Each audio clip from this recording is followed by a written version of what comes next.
21வது வசனம் 6ஆம் அதிகாரம் ஆதியாகமத்தின் புஸ்தகம். உனக்கும் அவைகளுக்கும் ஆகாரமாக சகலவித போஜன பதார்த்தங்களையும் சேர்த்து உன்னிடத்தில் வைத்துக்கொள் என்றார். 3வது என்ன இருக்கணும்? வேலைக்குள்ள முதல்ல நம்ம இருக்கணும். 2வது ஆத்துமாதாயம் பண்ணணும். இதெல்லாம் ஓகே. சர்ச்சுக்குள்ள இருக்க வேண்டிய அடுத்த மிக முக்கியமானது என்ன தெரியுமா? போஜனம். என்ன போஜனம்? ஆவிக்குரிய போஜனம் இருக்கணும். சர்ச்சுக்குள்ள வந்தாச்சு, ஆத்மாதாயம் பண்ணியாச்சு. 5000 பேர் 10,000 பேர் நல்லது, நான் இல்லைன்னு சொல்லல. வந்தா தோத்திரம். அதுக்கப்புறம் அப்படியே பிரிச்சு பிரிச்சு பிரிச்சு பிரிச்சு மோசே பண்ணது மாதிரி பிரிச்சு பிரிச்சு சபைகளா மாத்துருங்க. ஆனா சபைக்குள்ள இருக்க வேண்டிய, பேழைக்குள்ள இருக்க வேண்டிய மிக முக்கியமானது என்னது? 3வது போஜனம், ஆகாரம். ஆவிக்குரிய ஆகாரம் சபைக்குள்ள இருக்கணும். இதுல 2 விதமான ஆகாரம் இருக்கு. அதான் ரொம்ப இதை படிக்கும் போது ஆண்டவர் எனக்கு உணர்த்தினது. இப்போ இந்த பேழைக்குள்ள பாத்தீங்கன்னா 2 இருக்கு. ஒன்னு மிருகங்கள் இருக்கு, இன்னொன்னு என்ன இருக்கு? நோவாவும் அவன் குடும்பமும் 2ம் இருக்கு. இந்த 2த்துக்கும் ஆகாரத்தை சேர்த்து சொல்ற அங்க ஆண்டவர் சொல்ற வார்த்தை என்ன? 21 வாசிங்க. உனக்கும் அவைகளுக்கும் ஆகாரமாக சகலவித போஜன பதார்த்தங்களையும் 2 விதமான ஆகாரத்தை சொல்றாரு. உனக்கும் அவைகளுக்கும், அதுங்களுக்கும் சாப்பாடு வேணும், உனக்கும் ஆகாரம் வேணும். இப்ப இந்த 2 விதமான ஆகாரம் என்பது எதை குறிக்கிறது அப்படின்னு கேட்டீங்கன்னா, 2 ஆகாரத்தை பத்தி பவுல் பேசுறாரு. ஒன்று, நீங்கள் கிறிஸ்துவுக்குள்ள பிள்ளைகளா இருக்கிறபடினால் பலமான ஆகாரத்தை கொடுக்காம என்ன கொடுக்கிறேன்? பாலை உன்னை கொடுக்கிறேன். ஒன்று லகுவான ஆகாரம், இன்னொன்று பலமான ஆகாரம். இது எதை குறிக்குது அப்படின்னா, இப்ப நீங்க ஞாயிற்றுக்கிழமையில செய்தி கேட்கறீங்கல்ல, ஞாயிற்றுக்கிழமையில செய்தி கேட்கறீங்கல்ல, இது எல்லாமே பால், லகுவான ஆகாரம். ஆனா நீங்க என்ன நினைச்சுக்கிட்டீங்கன்னா, இதுதான் பலமான ஆகாரம் நினைச்சுக்கிட்டீங்க. வா, ஞாயிற்றுக்கிழமை செய்தி கேட்டுட்டோம், சோத்திரம். இல்ல, ஞாயிற்றுக்கிழமை ஆகாரம் தேவை. இப்ப இதுலயே நீங்க எடுத்துக்கிட்டீங்கன்னா, ஆண்டவர் சொல்லும் போது உங்களுக்கு ஒரு புரிதலுக்காக சொல்றேன். ஆதியாகமத்தின் புஸ்தகம் 1ஆம் அதிகாரம் 30வது வசனம் வாசி. பூமியில் உள்ள சகல மிருக ஜீவன்களுக்கும், ஆகாயத்தில் உள்ள சகல பறவைகளுக்கும், பூமியின் மேல் ஊறும் பிராணிகள் எல்லாவற்றிற்கும் பசுமையான சகல பூண்டுகளையும் ஆகாரமாக கொடுத்தேன் என்றார். இது அவங்களுக்கு ஆகாரம். இது மனுஷனுக்கு இப்ப என்ன சொல்றாரு பாருங்களேன். இப்ப வாசிங்க 3ஆம் அதிகாரம் 18வது வசனம். அது உனக்கு முள்ளும் குறுக்கும் முளைப்பிக்கும் வெளியின் பயிர் வகைகளை புசிப்பாய். இப்ப இது சாப்பிட்றதுக்கும் அவங்க சாப்பிட்றதுக்கும் என்ன இருக்குது? 2 வெஜிடேரியன் தான். 2 என்னது? வெஜிடேரியன் தான். ஆனா அவங்களுக்கு பயிர் வகைகள், மனுஷனுக்கு, இவங்களுக்கு புல்லும் பூண்டும். இந்த புல்லு பூண்டுங்கிறது, இப்ப புல்லு உங்களுக்கு தெரியும், சாஃப்டான ஆகாரம். மிருகங்கள்லாம் இன்னைக்கும் மிருகங்களா தான் சாப்பிடுது. இந்த பயிர் வகைங்கிறது கொஞ்சம் சமைச்சு சாப்பிடணும். அதை என்ன செய்யணும்? ரெடி பண்ணி எடுத்து, இப்ப மண்ணாங்கிறது பாத்தீங்கன்னா அதை கொண்டு வந்து அவங்க சமைச்சு சாப்பிடணும், இடிச்சு சமைச்சு சாப்பிடணும். அதே நேரத்துல தண்ணிங்கிறது சமைக்க வேண்டாம், அப்படியே எடுத்து என்ன செஞ்சுக்கலாம்? குடிச்சிக்கலாம். 2 வகையான ஆகாரம் இருக்கும். அதே மாதிரிதான் சபைக்குள்ள ஒன்று. இப்ப ஞாயிற்றுக்கிழமை, நான் உங்களுக்கு புரியறதுக்காக சொல்றேன், ஞாயிற்றுக்கிழமை ஒரு ஆகாரம் சாப்பிட்றோம். இது எல்லாருக்குமான பொதுவான ஆகாரம். இது என்ன ஆகாரம்? புதுசா வர்றவங்களுக்கு இருக்கும், பழசா வர்றவங்களுக்கு இருக்கும், பின்மாற்றம் அடைகிறவங்களுக்கு இருக்கும், குழந்தைகளுக்கு இருக்கும், யங்ஸ்டர்ஸ்க்கு இருக்கும், வயசான அத்தனை பேருக்கும் சேர்த்து ஞாயிற்றுக்கிழமை என்ன இருக்குது? ஒரே சாப்பாடு, அவ்வளவுதான். இந்த சாப்பாடு நார்மலா எல்லாருக்கும் பொதுவா ஏத்துக்கொள்ளுகிற ஒரு சாப்பாடு. அதான் பால் மாதிரி. பால் யார் வேணாலும் என்ன செய்யலாம்? குடிக்கலாம். எல்லாருக்கும் ஊத்துப்பா, அத்தனை பேருக்கும் குடு. இப்போ ஞாயிற்றுக்கிழமை வரீங்க, 3/4 மணி நேரம் 1 மணி நேரம் செய்தி. இந்த 1 மணி நேரம் செய்தியை கர்த்தர் என்ன பண்றாரு? பிரிச்சு எல்லாருக்கும் மொத்தமா கொடுக்குறாரு. பிரிச்சு எல்லாரும் குடிக்கிறோம், சாப்பிட்றோம். அவங்களுக்கு கொஞ்சம் கொஞ்சம் அதுல இருக்கு, ஆளுக்கு பிச்சு எடுத்துக்கிறோம். ஆனா இதை தாண்டி இன்னொன்னு இருக்கு, பலமான ஆகாரம், பயிர் வகை. அது என்ன தெரியுமா? அதுதான் நீங்கள் வசனத்தை தியானித்து பெற்றுக்கொள்வது. அதுதான் நீங்கள் செய்யக்கூடிய பைபிள் ஸ்டடி, வேத பாடம், கர்த்தரிடத்திலிருந்து பெற்றுக்கொள்ள. இரவும் பகலும் அவருடைய வேதத்தில் தியானமாய் இருக்கிற மனுஷன் பாக்கியவான். இது பலமான ஆகாரம். 2ம் சர்ச்சுக்குள்ள இருக்கணும். இன்னைக்கு சபை ஒரு ஆகாரத்துக்குள்ள போயிட்டு இருக்குது, லகுவான ஆகாரம். வர்றவங்களை அப்படியே சாட்டிஸ்ஃபை பண்ணி, அப்படியே ஞாயிற்றுக்கிழமையானா அப்படியே ஒரு ஆசீர்வாத செய்தி பேசி அவங்கள திருப்திப்படுத்தி ஒரு வாக்கு தத்தத்தை கொடுத்து ஒரு ஜபத்தை முடிச்சு, இதைத்தான் நீங்களும் எதிர்பார்க்குறீங்க. நீ வாளாகாமல் தலையாவாய், உன்னை 1000 மடங்கு ஆசீர்வதிப்பேன், நீ இப்பொழுது இருக்கிறதை பார்க்கலாம் 1000 மடங்கு பெருகுவாய், வானத்து நட்சத்திரத்தை போலவும் கடற்கரை மணலை போலவும் நீங்கள் பல்லுகி பெருகி இதை கேட்கவே சந்தோஷமா இருக்குல்ல. அப்பா ஞாயிற்றுக்கிழமை இந்த வாரம் என்னப்பா செய்தி?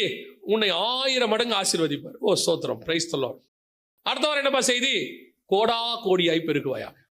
போன வாரம் 1000, இந்த வாரம் கோடா கோடி. பிரைஸ் தி லார்ட், ஹல்லேலூயா. இது கேட்க சந்தோஷமா இருக்கு. இது நான் இல்லைன்னு சொல்லல, இது ஒரு காலகட்டத்தில் நமக்கு தேவைப்படுகிறது. பிள்ளைக்கு பால் எப்போ வரைக்கும் கொடுப்போம்? அது ஒரு குழந்தையா இருக்கிற வரைக்கும் நம்ம பால் கொடுப்போம். அது வளர்ந்த பிறகு நம்ம என்ன செய்ய மாட்டோம். அதே மாதிரி ஒரு காலகட்டத்துக்கு அப்புறம் ஆகாரம் என்ன ஆகணும்? திடமான ஆகாரத்துக்கு மாறணும். இன்னும் இந்த ஆசீர்வாதம், இந்த பலுகி பெருகுவ, இந்த அப்படி இருப்ப, உன் வியாபாரத்தை ஆசீர்வதிப்பேன், அதெல்லாம் ஆண்டவர் என்னைக்கோ செஞ்சு முடிச்சிட்டார் நமக்கு. உண்மை உள்ள மனுஷன் பரிபூர்ண ஆசீர்வாதங்களை பெறுவான். அதை யார் என்ன செய்ய முடியும்? அதை கொடுத்துட்டாரு. இப்ப எப்படி ஆகணும் தெரியுமா? ஆண்டவரே, உம்முடைய வேதத்தின் மகத்துவங்களை பார்க்கும்படி என் கண்களை திறந்தருளும், அதிசயங்களை பார்க்கும்படி என் கண்களை திறந்தருளும். ஒரு காலம் வந்துச்சு, நேபுகாத் நேச்சாருக்கு சொப்பனத்துக்கு விளக்கம் கொடுத்துக்கிட்டு இருந்தார் இவர் உட்கார்ந்து. யாரு? தானியேல். அது என்ன சொப்பனம்? இந்த சொப்பனம் அதான்ப்பா இதா.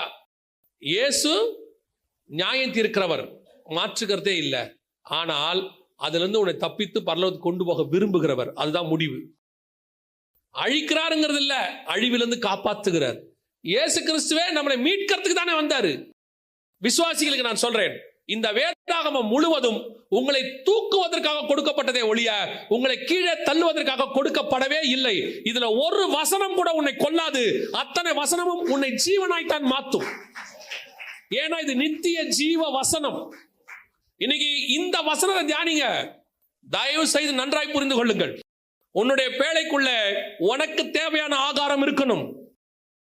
உனக்கு தேவையான ஆகாரம் இருக்கணும். அந்த பலமான ஆகாரம் தான் கொண்டு போகும். அதே தான் உங்களுக்கும் சொல்றேன். எவ்வளவு பலமான ஆகாரத்தை சாப்பிடுகிறீர்களோ அவ்வளவு பலமாய் ஆவிக்குரிய பிள்ளைகளையும் பெற்று வருகை வரைக்கும் அந்த வசனம் தான் உங்களை பரலோகத்துக்கு கொண்டுட்டு போகும்.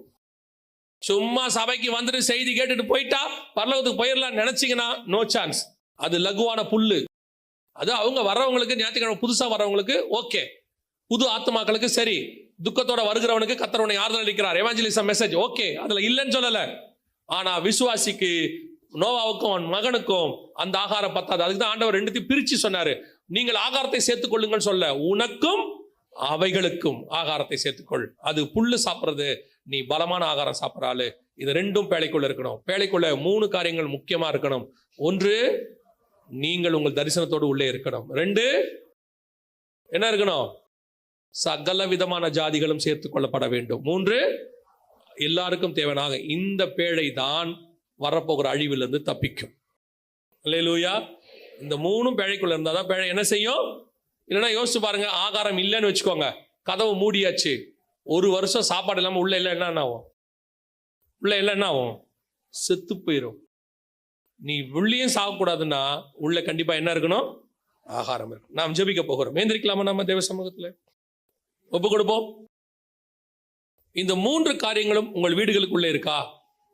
உங்க சபைகளுக்குள்ள இருக்கா? உங்களுக்குள்ள இருக்கான்னு பாருங்க. முதலாவது, கர்த்தருடைய தரிசனம் உங்களுக்குள்ள இருக்கணும். உங்களுக்குள்ளும் உங்கள் குடும்பத்துக்குள்ளும் கண்டிப்பாக இருக்கணும். வெறும் வசனத்தை அட்டையில மாற்றுறது பிரயோஜனம் இல்லை. அந்த வசனம் இருதயத்துக்குள்ள இருக்கணும். எல்லா பக்கமும் வசனத்தை மாட்டிட்டா பிசாசு வராதுன்னு அர்த்தம் இல்லை. வசனம் உங்களுக்குள்ள இருந்தாதான் பிசாசு வராது. கடைசியாய் நம் பேழைக்குள்ள சகல விதமான ஜாதிகளையும் சேர்த்துக் கொள்ளணும். எல்லாம் ஜோடு ஜோடா உள்ள வரணும். குடும்பம் குடும்பமாக ஆத்துமாக்கள் உள்ளே வரணும். அந்த வாஞ்சை இருக்கணும். ஆண்டவர் சொல்றாரு, சேர்த்துக்கொள், உன்னோட சேர்த்துக்கொள். நீ கிறிஸ்துவை சந்திக்க போகும்போது வெறும் கையா போகவே முடியாது. 3 காரியங்களை பேழைக்குள்ளே கர்த்தர் சொல்லுகிறார். இன்னைக்கு நாம ஜெபிக்க போகிறோம். முதலாவதாக குடும்பங்களுக்காக, 2வது ஆத்மாதாயம் பண்ண ஒப்பு கொடுக்கிறவர்களுக்காக, 3வது கர்த்தருடைய வேதத்தை தியானிப்பதற்காக. இந்த 3 காரியங்களுக்கு நாம ஜெபிக்க போகிறோம். இந்த 3 எனக்குள்ள இருக்கணும். எங்க வீடும் சபையும் அப்படிப்பட்ட ஒரு பேழையா இருக்கணும். வரப்போகிற அழிவிலிருந்து இந்த பேழை தப்பிக்கணும். அப்படி விரும்புறவங்க எல்லாம் உங்க கரங்களை தேவனுக்கு நேராக உயர்த்தி, ஆண்டவரே, நீர் வரும்பொழுது நானும் என் வீட்டாரும் ரட்சிக்கப்படத்தக்கதாக, அழிவிலிருந்து மீட்கப்படத்தக்கதாக இந்த பேழைக்குள்ள இதெல்லாம் இருக்கணும். அப்பா ஒப்பு கொடுப்போமா?